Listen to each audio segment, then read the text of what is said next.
Good morning, students.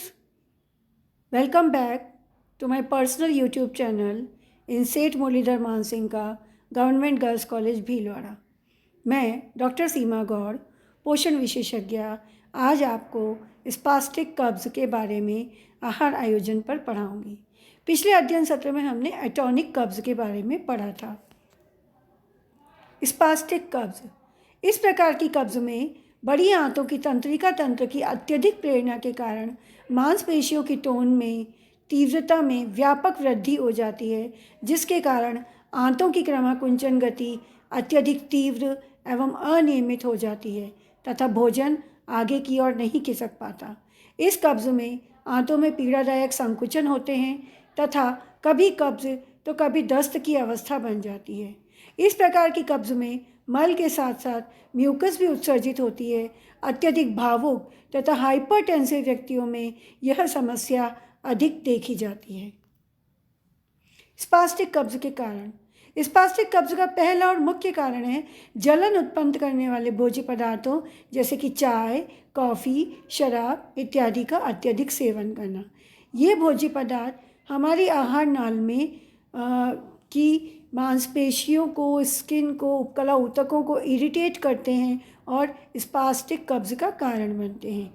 अधिक मिर्च मसालों युक्त भोजन का सेवन करना, जुलाब का अत्यधिक सेवन करना, जुलाब अर्थात लेग्जेटिव्स, चाहे वो नेचुरल लेग्जेटिव्स हो या खास करके सिंथेटिक लेग्जेटिव्स और एवं एनिमा का अत्यधिक सेवन करने से भी आंतों की जो क्रमाकुंचन की गति है वो डिस्टर्ब हो जाती है और स्पास्टिक कब्ज का कारण बनती है। चौथा, चिंता या तनावयुक्त जीवन जीना, अत्यधिक टेंशन और स्ट्रेस लेने से भी स्पास्टिक कब्ज हो जाती है।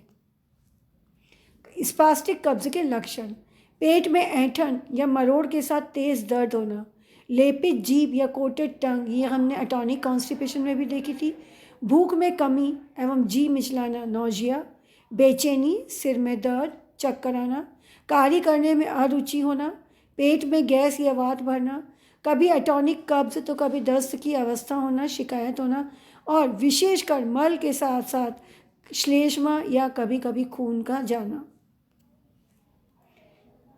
उपचार के सिद्धांत, स्पास्टिक कब्ज की अवस्था प्रायः अत्यधिक भावुक तथा तनाव लेने वाले व्यक्तियों में अधिक होती है, अतः इसके उपचार में प्राथमिकता एंग्जाइटी तथा तनाव के कारणों को दूर करने की होती है।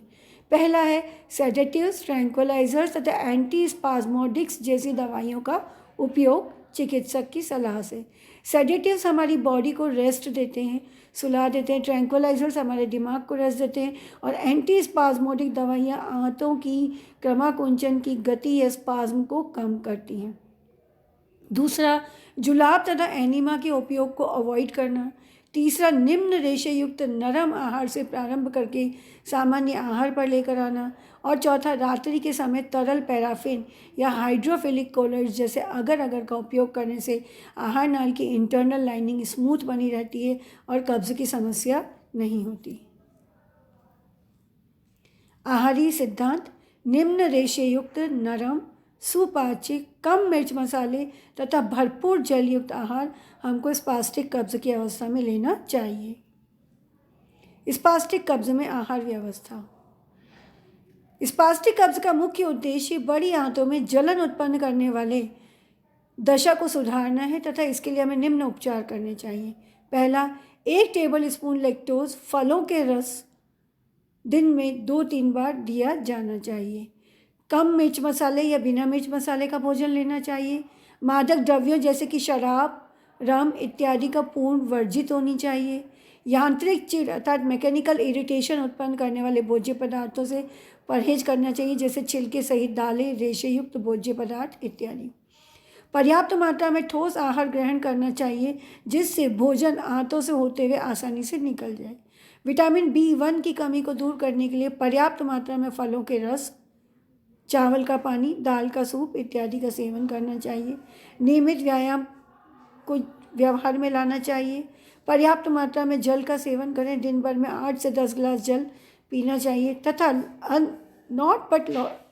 Last but not the least, मानसिक रूप से पूर्णतः शांत एवं चिंता मुक्त होना चाहिए। स्पास्टिक कब्ज में आहारीय परामर्श। आइए हम देखें, इस टेबल में बताया है कि किसी भी भोज्य पदार्थ में किस तरह के खाने को हमें ज़्यादा खाना है, किस तरह की चीज़ों को हमें कम खाना है। हमने एटॉनिक कॉन्स्टिपेशन में भी इस प्रकार की तालिका देखी थी। अगर अनाज और दालों की बात करते हैं तो स्पास्टिक कब्ज की स्थिति में आपको परिष्कृत आटे, चोकर रहित आटे या मैदे की रोटी, छिलके रहित दालें या उनसे बने हुए व्यंजनों का उपयोग करना चाहिए। तथा किसको आपको लिमिट करना है, साबुत अनाज और साबुत दालें, छिलके युक्त दालें और मोटे अनाज और अंकुरित व्यंजनों को आपको अवॉइड करना है, कम से कम खाना है। फलों में छिलके उतारे हुए फल जैसे केले, पपीते आदि का उपभोग करना है। ताज़े फल, छिलके तथा बीज सहित जैसे कि अमरूद, संतरा, सेब, अनार आदि का उपभोग आपको कम से कम करना है। इन फलों का अगर आपको सेवन करना भी हो तो इनका जूस निकाल कर छान कर इनका उपयोग करना है। सब्जियों के बारे में जब हम बात करते हैं तो हमें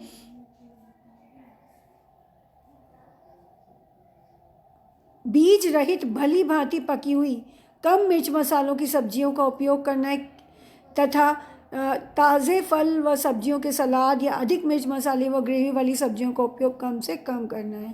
तेल व वसाओं में भोजन पकाने के लिए तेल के रूप में तेल या घी, क्रीम, मक्खन इत्यादि का उपभोग एक सीमित मात्रा में आपको करना है।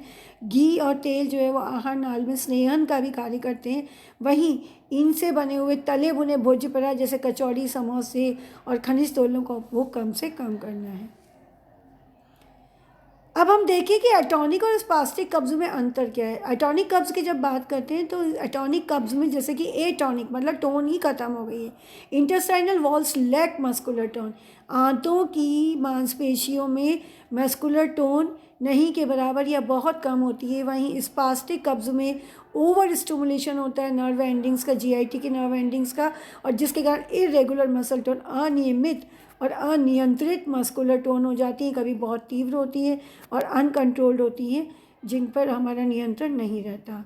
एटॉनिक कब्ज में स्लो पेरिस्टाल्टिक मूवमेंट होते हैं। वहीं स्पास्टिक कॉन्स्टिपेशन में इरेगुलर स्पाज्मोडिक यानी कि दर्द युक्त बहुत पेनफुल पेरिस्टाल्टिक मूवमेंट्स होते हैं। एटॉनिक कब्ज में आपको पेट हमेशा भरा भरा सा लगता है, आफरा सा लगता है, गैस भरी हुई लगती है, डिस्कम्फर्ट होता है फ्लैटुलेंस के कारण। वहीं स्पास्टिक कब्ज में हमको एक्यूट पेन, स्पाज्मोडिक कॉन्ट्रैक्शंस के कारण, आंतों में मरोड़ और ऐंठन के कारण बहुत ज़्यादा दर्द बना रहता है, दर्द की शिकायत रहती है। एटॉनिक कब्ज का मुख्य कारण लैक ऑफ एक्सरसाइज, व्यायाम की कमी तथा पानी की कमी और फॉल्टी फूड हैबिट्स जैसे कि निम्न रेशेयुक्त आहार खाना, अत्यधिक परिष्कृत भोज्य पदार्थों का सेवन अधिक करना और एक्सरसाइज कम करना, अनियमित शौच की आदतें, इस तरह के इसके कारण बनते हैं। वहीं स्पास्टिक कब्ज के मुख्य कारण excessive consumption of T, coffee और अल्कोहल या बहुत ज़्यादा मिर्च मसाले युक्त भोजन खाना या बहुत ज़्यादा लेग्जेटिव्स या जुलाब और एनीमा का प्रयोग करना तथा हाइपरटेंसिव पर्सनैलिटी, बहुत ज़्यादा तनाव लेने वाली पर्सनैलिटीज़ को स्पास्टिक कब्ज़ की समस्या ज़्यादा रहती है। एटॉनिक कब्ज़ को हम लेज़ी बोवल भी कहते हैं, वहीं स्पास्टिक कब्ज़ को हम इरिटेबल बोवल बोलते हैं। एटॉनिक कब्ज़ के लिए हमको जो डाइट दी जाती है वो high fibre diet along with ample water, बहुत सारा पानी और रेगुलर एक्सरसाइज और पर्सनल हाइजीन, नियमित व्यायाम करें और साथ साथ नियमित शौच की आदतें डालना इसका उपचार रहता है। वहीं स्पास्टिक कब्ज़ में जो है बहुत ही सॉफ्ट और नॉन इरिटेटिंग लो फाइबर निम्न रेशेयुक्त आहार देना चाहिए जो तथा साथ ही साथ विभिन्न प्रकार के जो तनाव हैं, स्ट्रेस की अवस्था है, उनसे दूर रहने का प्रयास करना चाहिए। मुझे आशा है कि स्पास्टिक कब्ज़ के बारे में मैंने आपको आज जो वीडियो सत्र में पढ़ाया वो आपको भली भांति समझ में आ गया होगा और इसके आधार पर आप स्पास्टिक कब्ज़ से ग्रसित पुरुष के लिए एक दिन का आहार आयोजन भी करेंगे। धन्यवाद।